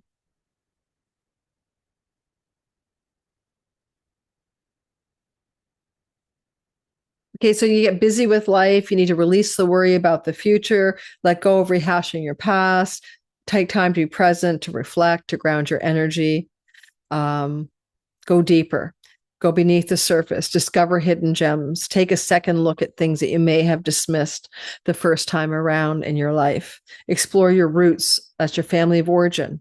That's your 4th house. Saturn rules it. He's helping Neptune move forward. Uncover what is valuable in your life. Honor the ancestors. There may be something that seemed closed and forgotten that is now ready to open. Stand firm in what you know to be true. Being grounded means people and situations that are unsupportive do not sway you. You're like steadfast, right? Stand up for others then as well, who cannot protect themselves. With Saturn, with Neptune going direct and Saturn ruling that ancestral 4th house and childhood house and grounded 4th house, there's a lot of truth in that card for you. So hopefully some of that will hopefully resonate as we move forward into the old Scorpio folk. Scorpios, Neptune's moving direct. Is tweeted your natal 5th house. This is sexual love and romantic love and children and fertility and pregnancy, creativity, art, and entrepreneurial stories. Wow. Well, some of you, Neptune got here back in 2011, and you might have attracted some sexual romantic love partners who were addicted or mentally ill, right? Neptune, the shadow side or duplicitous. And then you are, putting on your own rose-colored glasses, or they were deceiving you about who they really were. But at the same time, during that window of 2011 to now, you could have come into a soulmate, divine complement, super spiritual love story. And with Saturn here, it's been making it more real, more concrete, more tangible since 2023. I have to say, my son met his love partner in late 2013, and they got married as Saturn concretized it. So there is a new like solidity to a romantic love story at some level, because you guys with the Uranus transit Taurus through your seventh house, you learn to give independent and freedom energies to relationship with space for people to grow and breakups and breakthroughs that are important. So there's that. Now, when Neptune is going direct, you have to go all the way back in time, right, to March through to July, when, July 4th, when Neptune was trying to get something going here, the last thing. And he wasn't sure about the right direction. Fertility, children, love, romance, creativity, entrepreneurship, art, fun, joy, play, pleasure. And then now you're thinking, oh yeah, I had to go back July 4th to December 10th, but now I've got a handle on it. Is it an entrepreneurial business? Is it an artistic project? Is it fertility and procreativity? Is it romantic and sexual stuff? You're ready to go forward? You're ready to move forward. And you'll be thinking about how you move forward as you move into the house of livelihood and work as well. So some of you are taking some creative, artistic, inspired entrepreneurial energy into a new direction in terms of livelihood as well between now and March of next year, end of March of next year. As Neptune is moving into direct motion, and he's going to be at that potent 29th degree, which is masterful. You might come into some new creative ideas because Mercury is in your house and it's your mind and your thinking and your ideas. And so Mercury in Scorpio says you might channel a new creative project, entrepreneurial business, or idea. Now, as he goes direct, he talks to Jupiter with Pythia, the Oracle of Delphi, in the House of Temples. I'm not joking you. The Oracle of Delphi, it's a temple, right? Temple of Apollo. Know thyself. You are. You can definitely experience some incredible oracular guidance at this time. The ninth house is also connected to dreams. So pay attention to your dreams to be particularly oracular or divine guidance type of dreams at night. Though in this position, the ninth house can be more of an oracular guidance coming from an oracle, but it has to be more temple-like, not just your everyday psychic reader on the online internet. So you may consult a more established or oracular tradition, like the one in India where they do the nadis or the palm leaves or whatever they're called. So there's that. You might go seek oracular guidance from a very established tradition of psychic readings of some sort, and you could succeed from that. Okay. A new spring in your money, a new beginning in your finances is coming off of Neptune direct from the asteroid Flora in your second house.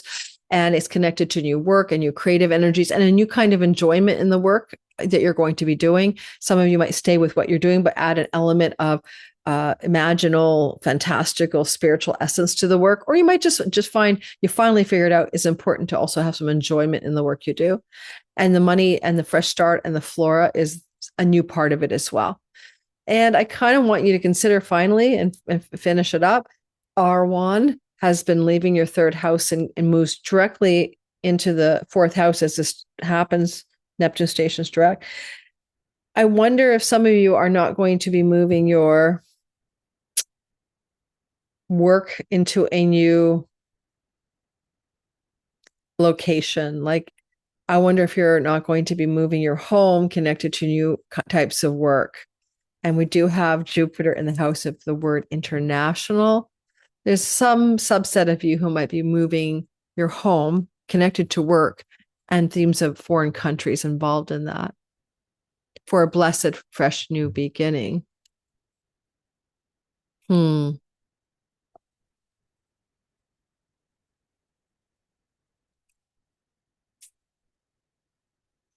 Let's talk about what the Time Traveler's Oracle wants you to know.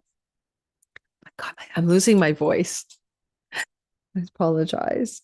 All right. So I've got planning for you. You're the second one to get it. I'm not going to read it. I know what it's about. You can have all these fancy dreams. You want them to come true, but you need to do some planning. That's Mercury in Scorpio right now. Mercury's your guy who puts the details down onto the daytimer, flowing to Saturn, the scheduler and the organizer of time in your fifth house. The degree, I think, to which you're able to use your executive capacity to forward think and organize things. Like this card says, oh, so you want to go off to university. It doesn't say that, but I'm making that part up. Then you need to start planning which schools to apply to, that kind of stuff. So I would encourage you to move forward in a way that allows, even though Neptune's not a planner, Saturn, the planner, is beside him, planning for fertility, planning for creativity, planning for romance, planning for sexual adventures, planning for artistic and creative projects, planning for new job and career opportunities. Set together a world domination planner. Okay. And with Mercury in your sign, you have the capacity to put those details down in your planning, as well as using an intuitive way to plan.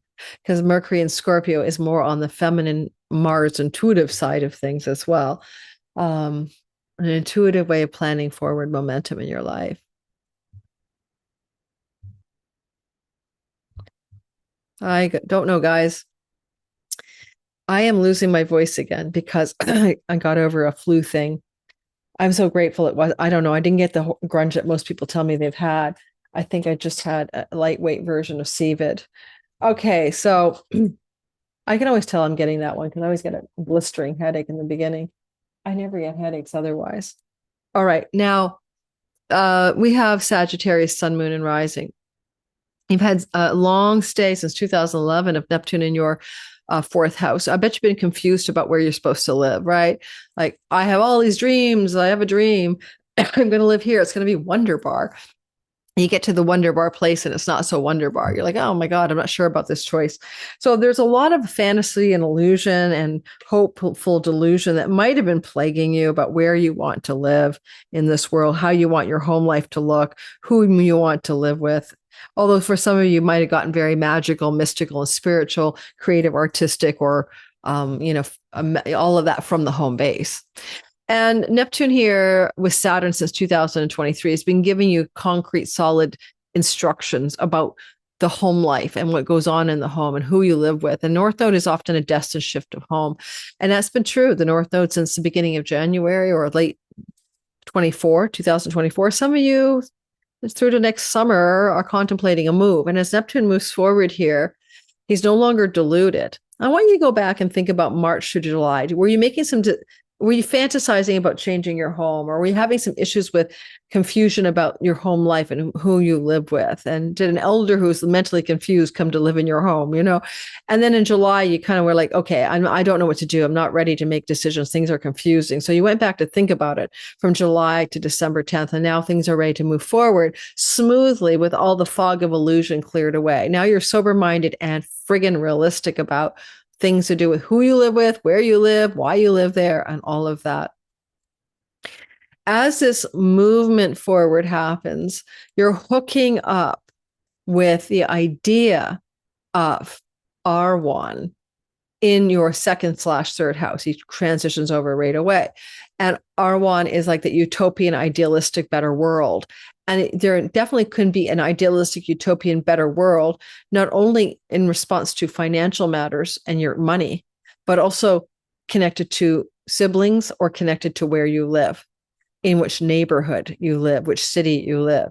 So we want to see some financial changes connected to where you live, connected to maybe shifting gears around your neighborhood or where you want to reside.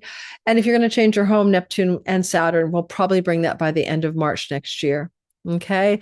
Could be an unexpected shift of home, quite exciting or quite, intense. With Jupiter in the fourth house, there's a potential inheritance from an elder family member that helps you shift home, that moves your home because of financial matters or money connected to a sibling. And finally, with this energy of a fresh start, well, first of all, the Oracle of Delphi is in the 8th house of psychic mediums. So definitely consult the Oracle. This is a great time for you to find someone who can talk to dead people and get some advice from the ancestors, right? That's important. That's truly possible through to March, and get success from that. But there's a new spring and a new flowering as you completed some karmic self-undoing patterns and moved into a fresh start. You're opening up a new you, a fresh start in who you are. Okay, so Sag Sun, who you are in your soul and your career. Sag Moon, who you are in your emotional comportment and your home life. And Sag Rising, who you are in the identity you play in the matrix. And a new flowering, a new beginning, and a fresh spring is upon you. And a new fresh spring and beginning is going to potentially, for some of you, relocate your domicile. And some of you may want to change your home to be closer to your children, or change your home because of some changes in a romantic relationship, or because you find a romantic relationship. And if that happens off of this sky, it could be with somebody connected to foreign shores and foreign lands. Let's get a card for you and see what we got. From the Time Traveler's Oracle, Neptune is stationing direct, and you are getting freedom. You're the second person to get freedom, I think. And it has to do with Martin Luther's I Have a Dream. I'm not going to read it because I read it already, but I'll just give you the lowdown quickly. Freedom. What are you getting free from, or freedom from, or freedom toward in your life?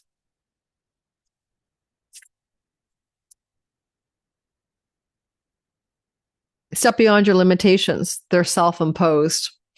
Don't allow yourself to be trapped by your expectations of others or your own conventions. Break free from anyone or anything that imprisons or restricts you. Support others in their journey to freedom. Fling your arms to the heavens. What fetters your mind, body, or soul, Sag? If you have a relationship, a career, or a lifestyle that constricts you, it's time to consider changes. I would say add to that a home life that constricts you. It's time to consider changes. You can always choose.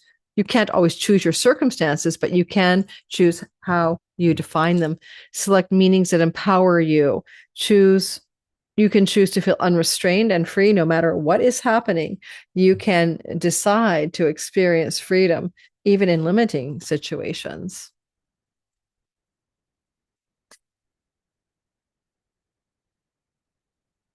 All right, Capricorns, there is a sky that, by the way, back in 1989, throughout that whole year, Jupiter, Neptune, and Saturn were co-joining in your sign, and that's ending now. So if you're a Capricorn sun, it's about your soul and your career and purpose, and moon, your emotions and your home life. And for you Capricorn rising, everything about your identity. The simulation, holy man, you're closing out a chapter in the spring of next year, February. That's so important. I'll be doing a whole webinar on that. So you're changing completely. Of all of the signs, you're ready for something new. Yes, you are.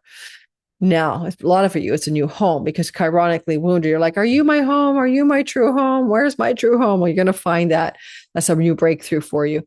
But you might have to wait till next spring. In the meantime, Neptune has been in your third house ever since 2011.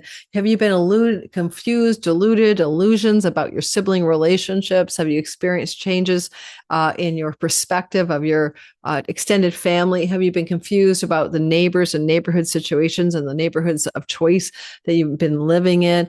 Have you been unfocused and unsure and confused regarding marketing, selling, teaching, learning opportunities since 2011? Those are just some possibilities. Now, it would have been great if you were a fantasy writer. You probably wrote a lot of great shit, in the house of writing with Neptune, or if you were on the social media platforms in a Cappy, you probably have really figured out how to use social media glamour, and Neptune is the moving imagery in particular, and you might have capitalized on that and maybe been very constructively successful since 2023. Otherwise, because Neptune here is about what you may not have seen clearly, and now he's moving forward and direct on December 10th, and he takes you back to March through early July and says we're ready to move forward on indeterminate stories that you were unsure about. Given what's going on in your sky, it looks like some of you are moving your place of residence to a different area, a different hood, a different zone of some sort. And the time frame for that is possibly December 10th to the end of March next year. As Neptune moves forward, he hooks up with the Oracle of Delphi in the house of others and Jupiter. And it means to consult the Oracle. But with Jupiter there, particularly the wise oracle, the good oracle, the true oracle, and Jupiter's retrograde, an oracle you've already consulted before, finding guidance from another person spiritually or oracularly can be very useful for you at this time. As the energy of the retrograde's direct motion happens, there's also a new spring and a new beginning in the house of enlightenment, the 12th house of spiritual awakening, but also the 12th house of self-undoing and addictions. And you can have a new spring, a new fresh start here. And if any of you are thinking of relocating, because it looks like you could, the 12th house indicates foreign lands or distant, far off shores, okay, from where you currently reside. And so it could be the other side of your country, the far off corner of your state or province, or it could be another land altogether. With the energy of Neptune, which represents enlightenment, and the North Node of Fate, which is expanding it, and a new dawn, a new beginning, and a fresh start in your enlightenment 12th house, with the sun ruling the moksha 8th house of the egoic consciousness, there's a possibility that you're really having some spiritual shifting, a real forward momentum and breakthrough on something that's stalled out a bit, starting in July through to December 10th. And now it's ready to go forward again with more momentum. And then we have Arawn. Now, Arawn is this utopian ideal world, a paradise on earth, and it moves from your own sign into the sign of earnings, and it talks to Neptune in a degree-based sextile. And so I feel like you are going to be the engineer of a new monetary story that begins to be clear and emerges for you about your money, your earnings, your resources. You are going to engineer that change, and you're going to see it more clearly. And if any of you are wanting to make a change in how you make money, I suggest you kind of engineer a change connected to social media, online world, marketing, selling, digital realm. That would be where Neptune can really bring it for you. But also bleeding through to the 4th house of home. So maybe definitely working it from your home, right? Neptune moves forward. He talks to Uranus in the house of children and romantic love. So possibly some breakthroughs are going on in the life of your children. Some of you might want to be moving closer to where your children are, or you may be making some moves in your location connected to romance and committed love with Jupiter in the 7th house. But you've got to live at the end of March for you to end of March next year to see this as possibly true or not. Now we're drawing another card, the Time Traveler's Oracle deck, because Saturn is a chronicator of time and he's with it. Exuberance, the roaring 20s. Get your play on, get your fun on, get your joy on, get your dancing on. Wow. Well. Let's see what we think about that. When we see exuberance, I think of your 5th house where we have Uranus breaking the barriers and busting through. He's been there, though, for 7 years. Your pleasure-seeking, pleasure-loving 5th house because it's Taurus. Number 12. Okay. Children, young plants, animals. Yes, it's in your house of exuberant children. You carry the same energy within you, the inner child. You know, when you pull this card, it can mean that all the seeds that you have planted in your life are beginning to grow. Get ready for rapid growth and rewards. And any surgery or medical intervention you have now will go well. This card is telling you to think outside the box, try something new, say yes.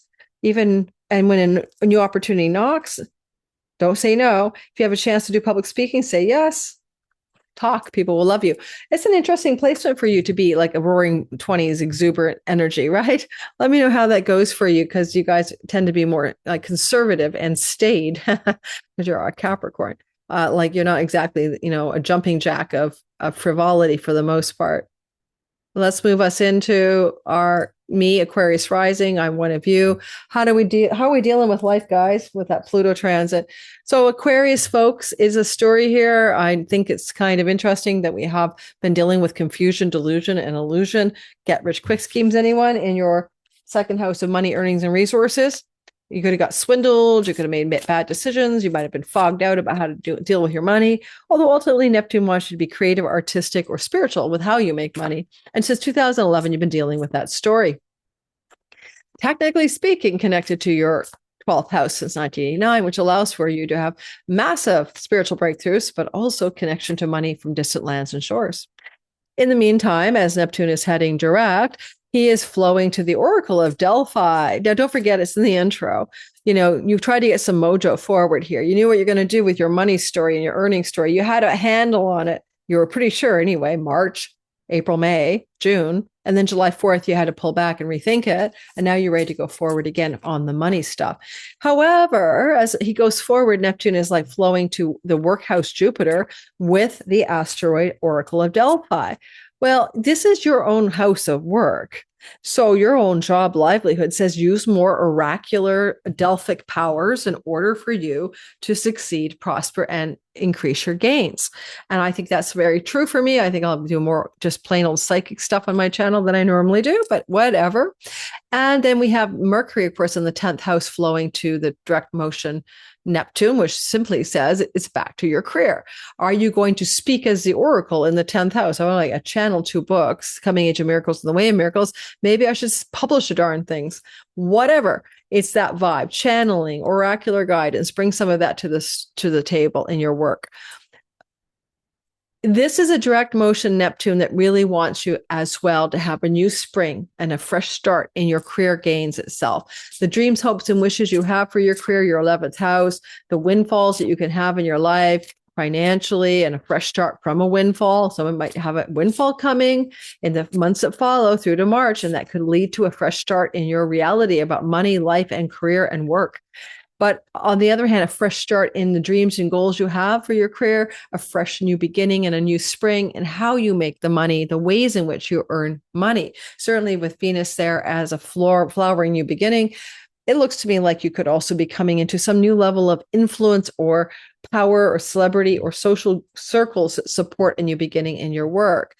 You could also look at Arawn having moved from the dungeon of the 12th house, where he's now free and he's in your sign just as a station happens on the 10th. You are looking for the utopian paradise on earth, the disease-free, abundant, no one suffering part of reality. You want to embody that.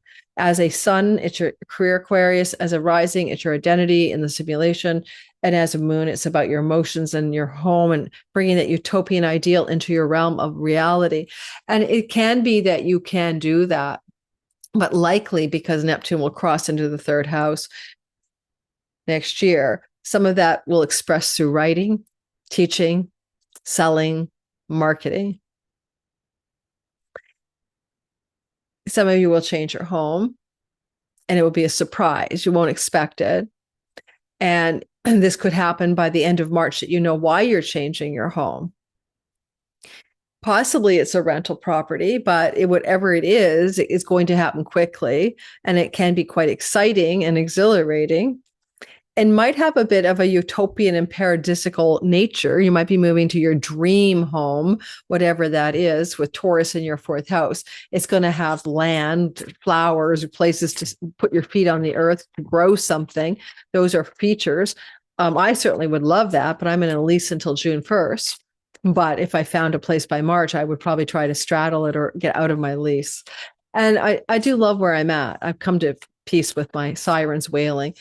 That's what I've got for us. And the job thing is also the health. And so using your intuitive oracular abilities or seeing a medical intuitive.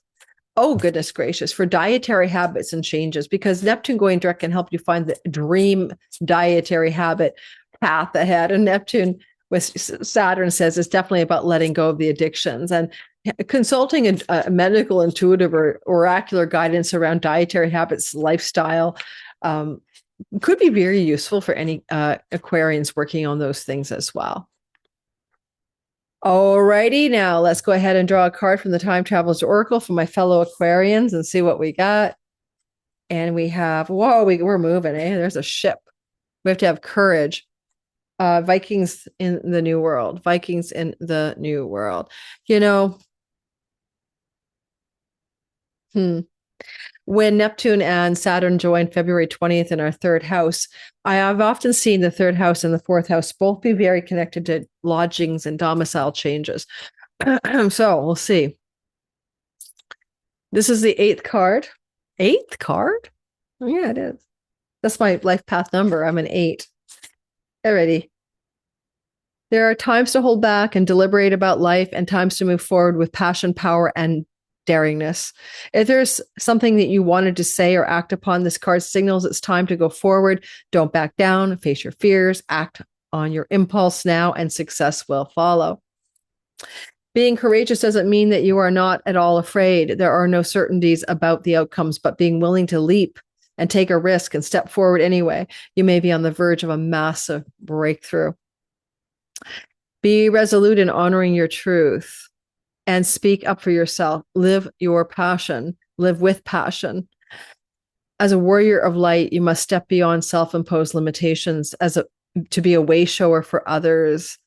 Though through you, others will be inspired to find and act upon their truth. Trust that you are unstoppable. Oh, I love that. Well, that's cool. Unstoppable sounds very much like the Pisces story to me. Not the Pisces story, the Pluto in our sign story. All right, last and never least, best and always best, Pisces sun, moon, and rising. Let's roll into this. Okay, guys, you've been dealing with Neptune in your sign since 2011. Are you confused? Have you been mystical? Have you been dissolved? Have you had inertia? Have you had enlightenment hit you? Have you been spiritual? Have you been channeling angels? Have you been dealing with addictions and escapist patterns since 2011? Have you had health challenges, especially rising, that no one can figure out what's wrong with you? On and on we go. Have you had to be dealing with drug issues, and whether it's pharmaceuticals or addictions, and recovering from those as well? It's a tough transit. Neptune is not of this world. In 2023, Saturn joined Neptune and tried to stabilize things and bring concrete, sober-minded realism to the fantastical mire of confusion and inertia that you might have been experiencing in your life. Pisces sun around purpose and career, moon about where you should live in your home life. Pisces rising about your identity in the simulation. Now, having this energy finishing grand finale, remember in 1989, they co-joined Saturn and Neptune in your house of career gains. So a lot of that was about career directions over those years. But now, we're getting ready for the new thing next year, right? In February, the beginning of the second house, which is a new way to make money. A new earning style, new dietary habits too, but a new way to make money is coming to you.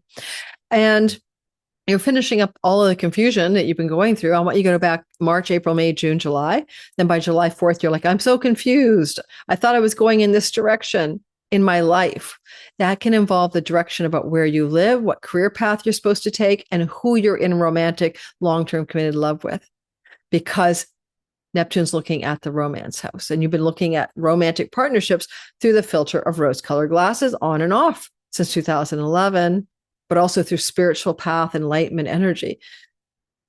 So as Neptune retrograded on July 4th to December 10th, you entered the zone of trying to clear the confusion, to be more seriously realistic, to see what's true, to get to the infrastructure, backbone, and architecture of your beliefs about work and career and money and life in general, everything, but also most specifically committed love. South Node's transiting your house of committed love. Whether you're with someone or not, you're looking at a deep karmic story playing out. Release, surrender, let go. Illness and challenges for your significant other, your confusion, delusion. Maybe you're making major changes in how you approach love and relationship as Neptune goes direct December 10th and is in the shadow area until March the 31st. Now, there's a lot going on with your second house of money because Neptune crosses over there in January next year, and he was there already in the summertime. So there's two things happening at once: your identity and its relationship to life, and your situation connected to your money. And they're not they're intertwined somehow, because self-worth, self-value, self-esteem can be very second house values and self-value. I kind of want you to think about whether your connection to love and money needs to be disentangled. I'm lovable when I'm rich. I'm unworthy of love when I'm poor. I don't know. Things that need to be worked out here for some of you. And you're going to find that as Neptune goes direct, the main story is probably a shift in your relationship to love and relationship, including a shift in a relationship. And so we've got that kind of December 10th to March 31st for that to be made evident to you. Neptune is also going forward in a conversation with Jupiter in the house of children, and the oracle is there. You could consult the oracle if one of your children is a psychic or whatever, but you might also be naturally talented in a way you haven't acknowledged, for the fifth house is your actual gifts and abilities you're born with. And some of your own intuitive abilities are opening up as you begin to express them or invite them in more clearly over the course of the next several months. You could find a new start and a fresh beginning in career, in reputation, in social standing. A new spring is emerging here for you. And for some of you, it can be a new job, a new career, a new work path starting to open up like a new spring for you. And look for evidence of that to be true December 10th to the end of March.